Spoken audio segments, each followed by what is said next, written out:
Hello बच्चों, welcome to green science classes. तो बच्चों, मैं हूं आपकी पूनम मैम और आज हम नया चैप्टर शुरू करने जा रही हूं। कौन सा? क्लास 10th के केमिस्ट्री का दूसरा चैप्टर, नया अम्ल भस्म तथा लवण। एक चैप्टर मैंने पूरा फिनिश कर दिया है। तो बच्चों, आज हम नया चैप्टर शुरू करते हैं। चलिए हम शुरू करते हैं अपने चैप्टर को। गर्मी के मौसम में बच्चों, आप देखते होंगे गर्मी के मौसम में जो हमारा भोजन होता है हम कुछ देर छोड़ देते हैं, तो शाम होते होते या रात होते होते क्या होता है, खट्टा हो जाता है या कड़वा हो जाता है। तो उस भोजन में क्या होता है, या तो अम्ल या क्षार की उपस्थिति हो जाती है। अम्ल होने से भी पैदा होने से क्या होता है, एसिड बनने से हमारा खाना खट्टा हो जाता है। उसी तरह से हम कभी कभी क्या होता है कि गर्मी के दिनों में अत्यधिक भोजन कर लेते हैं तो हमारे पेट में एसिडिटी हो जाता है। तो उस समय हमें क्या करना चाहिए, बेकिंग सोडा का विलयन पीना चाहिए। उससे क्या होगा, बेकिंग सोडा क्या होता है, क्षार होता है, तो उससे वो औषधि के रूप में काम करता है, वो अम्लीयता को हमारे नष्ट करता है। लेकिन हम क्या करते हैं, नींबू का पानी पी लेते हैं, और नींबू पानी पीने से और क्या होगा, ये उल्टा ही एसिड को और बढ़ा देगा। चूंकि नींबू पानी क्या होता है, खट्टा होता है, उसमें एसिड होता है। तो अब हम कुछ गुण देखते हैं एसिड के। एसिड मतलब अम्ल का, कि अम्ल होता क्या है, इस स्वाद में कैसा लगता है, इसके और क्या क्या गुण होते हैं। तो बच्चों, ये अम्ल जो होता है इसकी उत्पत्ति एक लैटिन शब्द है, किससे, लैटिन शब्द एसिडस से हुई है, जिसका अर्थ होता है खट्टा। तो अम्ल का पहला गुण हो गया कि ये स्वाद में खट्टा होता है। दूसरा, अम्ल क्या होता है, नीला लिटमस पत्र को लाल कर देता है। जब हम अम्ल को क्या करेंगे, अम्ल में हम नीला लिटमस पत्र ले जाएंगे तो नीले लिटमस पत्र को लाल कर देता है। और तीसरा गुण हमारा क्या है, धातु से अभिक्रिया कर हाइड्रोजन गैस मुक्त करता है। ये आगे आपको हम दिखाएंगे कि धातु से कैसे अभिक्रिया करके ये अम्ल हाइड्रोजन गैस मुक्त करता है। और अम्ल में क्या होता है, कुछ अम्ल ठोस होते हैं, कुछ अम्ल द्रव होते हैं और कुछ गैसीय अवस्था में होते हैं। जैसे कि हमारा ठोस के रूप में कौन कौन सा अम्ल हो जाएगा, ऑक्जेलिक अम्ल, साइट्रिक अम्ल, टाइट्रिक अम्ल और लैक्टिक अम्ल, ये ठोस के रूप में पाए जाते हैं। द्रव के रूप में हो जाएगा सल्फ्यूरिक अम्ल, नाइट्रिक अम्ल और एसिटिक अम्ल। और गैस के रूप में हाइड्रोक्लोरिक अम्ल। और ये हमारा हो गया एसिड का गुण, यानी कि अम्ल का क्या क्या गुण हो सकता है। ये खट्टा होता है, ये धातु से अभिक्रिया कर हाइड्रोजन गैस मुक्त करता है और नीले लिटमस पत्र को लाल कर देता है। तो अम्ल में भी दो तरह के अम्ल होते हैं, एक होता है स्ट्रॉन्ग एसिड यानी कि प्रबल अम्ल, और दूसरा दुर्बल अम्ल।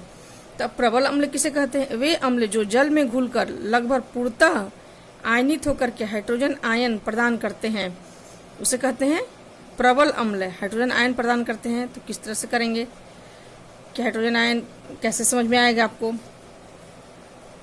तो वो हो गया प्रबल अम्ल। प्रबल अम्ल में कौन कौन आएगा, HCl, HNO3 और H2SO4। एक आपको एग्जाम्पल हम दिखाते हैं कैसे ये टूटता है HCl।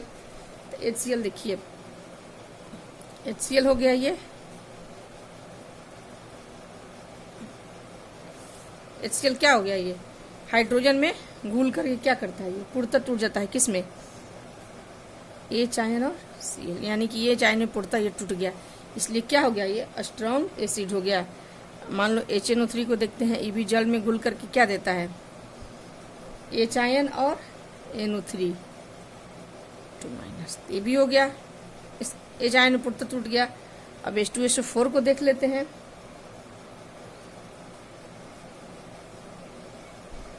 H2SO4 भी जल में घुल करके क्या टूट जाता है, हाइड्रोजन आयन में और SO4। ये तीनों स्ट्रॉन्ग एसिड हो गए, प्रबल अम्ल हो गए, क्योंकि ये पूर्ण रूप से जल में घुलकर क्या करते हैं, हाइड्रोजन आयन में टूट जाते हैं। ओके बच्चों, अब हम देखते हैं दुर्बल अम्ल क्या होता है। अम्ल में दो हो गए, एक प्रबल और एक दुर्बल। तो दुर्बल अम्ल किसे कहते हैं, वे अम्ल जो जल में घुलकर सिर्फ आंशिक रूप में ही आयनित होते हैं, उसे कहते हैं हम दुर्बल अम्ल, यानी कि पूरी तरह से वो जल में घुल करके H आयन में नहीं टूटते हैं, उसे हम कहेंगे दुर्बल अम्ल। ये कौन कौन होते हैं, तो कार्बोनिक अम्ल, एसिटिक अम्ल, ये सब दुर्बल अम्ल में आएंगे। अब ये हमारा अम्ल हो गया। अम्ल के बाद हम पढ़ेंगे भस्म, बेस, क्षारक। तो क्षारक क्या होता है, इसके बारे में देख लेते हैं। तो क्षारक जो होता है वो स्वाद में कड़वा तथा खारा होता है, जो जल में घुलकर हाइड्रोक्साइड आयन देता है। ये लाल लिटमस पत्र को नीला कर देता है। अम्ल नीले को लाल करता है, लेकिन क्षार बेस जो होता है वो लाल को नीला कर देता है, और यह अम्ल को उदासीन करता है। क्षार अम्ल को उदासीन करता है, और जो अम्ल होता है वो क्षारक को उदासीन कर देता है। ये दोनों का मुख्य गुण है, एक दूसरे को ये क्या करते हैं, उदासीन कर देते हैं। अब जैसे अम्ल में दो था, एक प्रबल अम्ल और दूसरा दुर्बल अम्ल, उसी तरह से क्षार में भी हमारा दो होता है, एक प्रबल क्षारक और दूसरा दुर्बल क्षारक। तो अब हम देखेंगे कि प्रबल क्षारक किसे कहते हैं या प्रबल भस्म किसे कहते हैं। तो ये भस्म जो जलीय विलयन में लगभग पूर्णतः आयनित होकर काफी मात्रा में हाइड्रोक्साइड आयन यानी कि OH माइनस आयन प्रदान करते हैं, जैसे NaOH, KOH। क्या हो गया, ये प्रबल क्षारक है। जैसे मैंने बताया था कि अभी बताया है कि प्रबल अम्ल जल में घुलकर आयनित होकर क्या करते हैं, हाइड्रोजन आयन प्रदान करते हैं। उसी तरह से प्रबल भस्म जल में घुल करते पूर्णतः हाइड्रोक्साइड आयन प्रदान करते हैं। मैं अभी आप लोग को दिखाती हूँ, जैसे मैंने अम्ल का दिखाया था कैसे टूट करके हाइड्रोजन आयन देते हैं, उस तरह से मैं दिखाती हूँ कि क्षारक कैसे यानी कि भस्म कैसे टूट करके आपको OH आयन में टूटते हैं जल में घुल करके। हमारा ये हो गया NaOH। ये क्या हो गया बच्चों, ये हो गया हमारा भस्म यानी कि क्षारक। तो जल में घुल करके Na प्लस OH माइनस यानी कि OH माइनस हाइड्रोक्सी आयन में क्या हो गया, पूर्णतः टूट गया। तो ये हमारा प्रबल क्षारक हो गया। एक हो गया KOAH, ये भी जल में घुल करके क्या करता है, आपको K प्लस और OH माइनस आयन, ये हो गया हाइड्रोक्सी आयन। जो यह उपस्थिति ये दर्शाता है कि ये एक क्षार है, यानी कि एक क्षारक पूर्णतः टूट गया, आयनित हो गया OH आयन में। तो क्या हो गया, प्रबल क्षारक हो गया। ठीक है बच्चों, तो अब हम आगे बढ़ते हैं। ये हो गया हमारा प्रबल क्षारक। अब हम देखते हैं कि दुर्बल क्षारक किसे कहते हैं।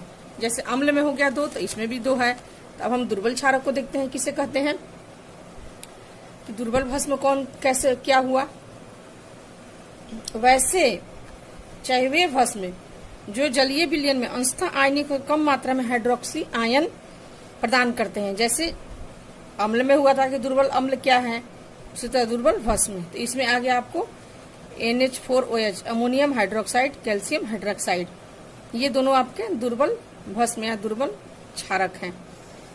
अब हम आप लोग को यहाँ एक चार्ट दिए हैं, इसमें दिखाए हैं कि कौन से पदार्थ में कौन सा अम्ल उपस्थित होता है। जैसे नींबू में साइट्रिक, सेव में मैलिक एसिड, इमली में टार्ट्रिक अम्ल, सिरका में एसिटिक अम्ल, दही में लैक्टिक अम्ल होता है, टमाटर में ऑर्जेलिक अम्ल होता है। हमारे शरीर में जो अमाशय होता है, जो आप लोगों ने पाचन में पढ़ा है कि अमाशय से कौन सा निकलता है अम्ल, तो हाइड्रोक्लोरिक अम्ल। ये क्वेश्चन पूछता भी है कि हमारे शरीर में कौन सा अम्ल पाया जाता है, ऑब्जेक्टिव क्वेश्चन में आता है ये। चाय में कौन सा टैनिक अम्ल, विटामिन सी में एस्कॉर्बिक एसिड, और लाल चिट्टी जो घर में चलती है उसमें भी अम्ल पाया जाता है, उसका नाम है फॉर्मिक एसिड, फॉर्मिक अम्ल। अब अगला हमारा पॉइंट बच्चों है कि सूचक। जैसे कोई विलयन दिया हुआ है, उसका हम कैसे पता करेंगे कि ये विलयन अम्लीय है या क्षारीय है। कैसे हम पता करेंगे कि ये अम्ल है या क्षार है, तो इसके लिए हम सूचक का प्रयोग करते हैं। तो अब सूचक में देखिए क्या होता है बच्चों, सूचक में बहुत सारे। तो बच्चों पहले हम सूचक की परिभाषा को देखेंगे, फिर उसके बाद उसके प्रकार को देखेंगे। तो चलिए देखते हैं सूचक किसे कहते हैं।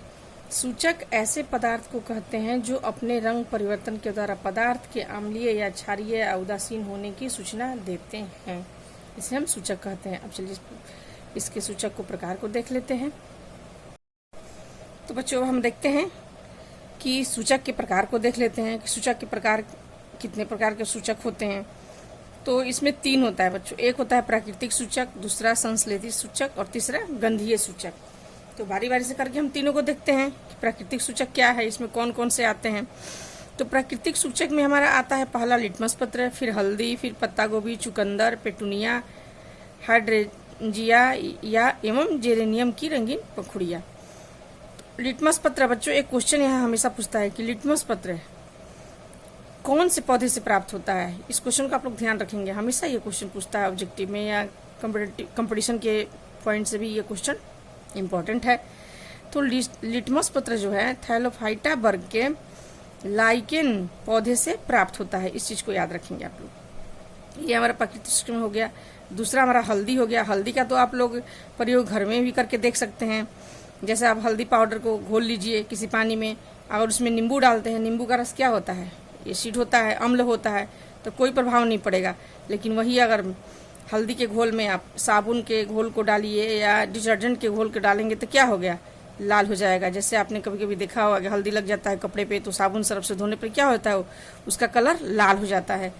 तो ये इससे हमें पता चलता है कि ये घोल जो है क्षारीय है, यानी कि उसमें क्षारक है। ठीक है बच्चों, तो इस प्रयोग को आप देख सकते हैं घर में करके। उसके बाद पत्ता गोभी है, चुकंदर है, ये सब प्राकृतिक सूचक में आएंगे। अब संश्लेषित सूचक में कौन कौन आएगा, मिथाइल ऑरेंज और फेनफ्थलीन। तो हम अब एक यहाँ चार्ट बना दिए हैं, इसमें देख लेते हैं कि कौन सा सूचक है और अम्ल में कैसा कलर देता है और क्षार में कैसा हो जाता है। तो अब देख लेते हैं बच्चों। तो पहला हमारा लिटमस पत्र है। ये लिटमस पत्र, जब लिटमस पत्र पे हम अम्ल की बूंदे डालेंगे तो वो नीला को लाल कर देगा, और क्षारक की बूंदे यानी कि भस्म की जब बूंदे डालेंगे तो लाल लिटमस पत्र को नीला कर देता है। दूसरा हमारा है मेथिल ऑरेंज। इसका अपना रंजक होता है नारंगी रंग का, लेकिन इस मेथिल ऑरेंज में अगर हम अम्ल की 2 बूंद डालेंगे तो तुरंत उसका कलर क्या हो जाएगा, लाल हो जाएगा। और अगर भस्म रहेगा उसका कलर डालेंगे तो हम पीला हो जाएगा, वो उसका चेंज हो जाएगा कलर, किस कलर में हो जाएगा, नारंगी से वो पीला बन जाएगा। तीसरा हमारा फेनफ्थलीन है, जो कि रंगहीन होता है। अगर हम एक टेस्ट ट्यूब में लेते हैं फेनफ्थलीन को और उसमें अम्ल के घोल को डालते हैं तो उस पर कोई असर नहीं पड़ेगा, वो रंगहीन ही रहेगा। लेकिन जैसे ही भस्म की बूंदे डालेंगे तो क्या हो जाएगा, उसका कलर गुलाबी रंग में हो जाएगा, तुरंत तो गुलाबी रंग का दिखने लगेगा। अब हमारा हल्दी का तो प्रयोग हम आपको बता ही दिए, आप घर में करके देख सकते हैं। चुकंदर, उसका अपना कलर होता है लाल बैगनी, तो इसमें कोई परिवर्तन नहीं होता है अम्ल से। अम्ल की बूंदे डालेंगे तो क्या होगा चुकंदर पे, तो कोई परिवर्तन नहीं होगा, लेकिन अगर भस्म रहेगा तो पीला हो जाएगा। दूसरे लाल पत्ता गोभी का है, अम्ल में कोई परिवर्तन नहीं, लेकिन भस्म में हरा। अब हम देख लेते हैं बच्चों गंधीय सूचक। अपना तीसरा सूचक हमारा क्या था, गंधीय सूचक। उसको भी पढ़ लेते हैं, क्या होता है गंधीय सूचक। कुछ ऐसे पदार्थ हैं जिनकी गंध अम्लीय या क्षारीय माध्यम में बदल जाती है, इस प्रकार के पदार्थ को गंधीय सूचक कहते हैं। जैसे प्याज, वैनिला, लौंग का तेल आदि। अब एक इस प्रयोग को हम आप घर में भी करके देख सकते हैं, या हम आपको बता देते हैं कैसे कर सकते हैं। ये अम्ल और क्षार वाला जो प्रैक्टिकल है, ये हम लोग को 10th क्लास में करना है। तो जब प्याज के एक प्याज में अजीब तरह की गंध होती है बच्चों, तो जब उसके प्याज के टुकड़े को हम किसी कपड़े में बांध देते हैं काट करके, अगर उसको रात भर छोड़ देते हैं तो सुबह क्या देखते हैं, उसमें कपड़े में गंध जाती है। और उस गंध वाले कपड़े पे जब हम अम्ल और क्षार दोनों को बारी बारी से ले जाकर डालते हैं तो अम्ल क्या करता है, उस गंध को नहीं नष्ट कर पाता है, लेकिन क्षार उस गंध को भस्म उस गंध को क्या करता है, नष्ट कर देता है। इसका मतलब कि हम समझ जाएंगे कि ये जो हमारा क्षार का जो गंध है, उस जो प्याज का गंध है किसने नष्ट किया है, तो भस्म ने नष्ट किया है। उसी तरह से वैनिला का है, लौंग का तेल है, वैनिला में भी यही होता है कि अम्ल उसकी गंध को नहीं नष्ट कर पाता है, लेकिन भस्म नष्ट कर देता है। उसी तरह लौंग का तेल का भी परीक्षण करते हैं तो उसमें भी वही होता है कि अम्ल नहीं कर पाता है और भस्म कर देता है। तो बच्चों ये हमारा सूचक था कि हम 3 सूचक के बारे में पढ़ लिए। तो बच्चों हम यहीं पे इस वीडियो ख़त्म करते हैं, क्योंकि वीडियो फिर बहुत लंबा हो जाएगा तो आप लोगों को पढ़ने में प्रॉब्लम होगा। छोटा छोटा वीडियो डालेंगे ताकि आप पढ़ते जाएं, आसानी से आपको समझ में आ जाए। और हर वीडियो के साथ मैं नोट्स PDF बनाकर डाल देती हूँ ताकि आपको आसानी रहेगा पढ़ने में और नोट्स तैयार करने में।